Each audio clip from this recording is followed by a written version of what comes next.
Compare that to the Japanese, where 83% of Japanese children are being raised by both biological parents.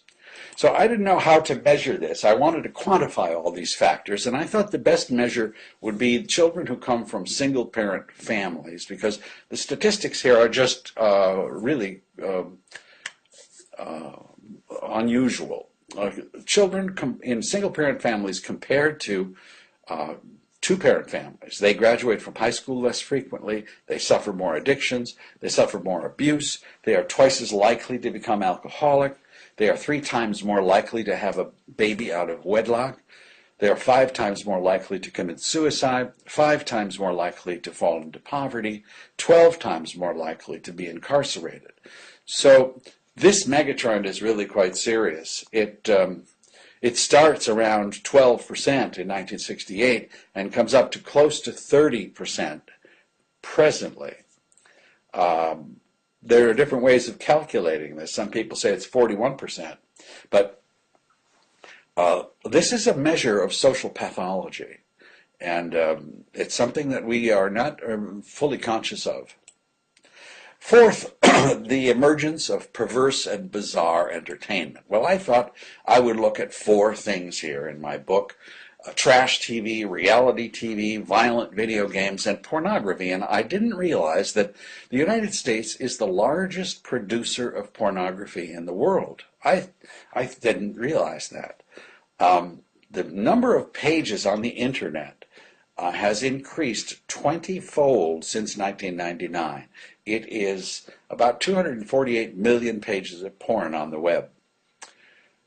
So in 1985, it begins with what you call trash TV, where children come home from school, they turn on television, and they see Maury Povich, even Oprah Winfrey, certainly Jerry Springer, Ricky Lake, Geraldo, and they're basically exploiting the poor, exploiting the suffering of poor, exploiting the disabled, as you can see in this particular video.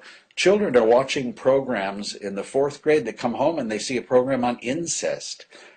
Sally Jessy Raphael had a show once that appeared in afternoon television about an 11-year-old girl who had incest with her grandfather, had a baby, and murdered that baby.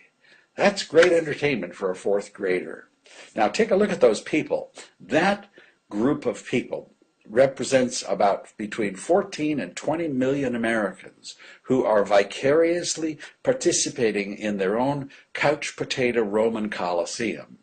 And it happens every week, and it doesn't just happen on trash TV. Fear Factor, reality TV, these are people who are competing for money to degrade themselves and humiliate themselves, to expose themselves to worms and immerse themselves in a vat of snakes, or have a contest to who can eat the most live scorpions wins the prize.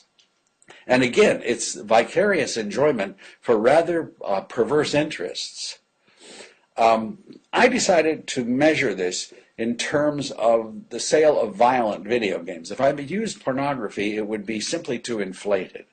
But the sale of violent video games represents our megatrend here, and it has increased about 4-fold since 1999. There are a lot of countries, by the way, that censor these kind of things. Australia doesn't allow it. Greece does not allow children to play with war toys or guns. Luxembourg does not allow children to have access to these materials. We don't even have a discussion of that in our country. A 5th factor is that a cultural elite emerges as a parasitic class. The number of millionaires in the United States increased 20% in the last 5 years. We now have 408 billionaires in our country. Now, many people have suffered over the middle class has not done well in the last 20 years, but since 1980, the net worth of America's richest class increased 7-fold. So that is a strange metric. The top 1% of Americans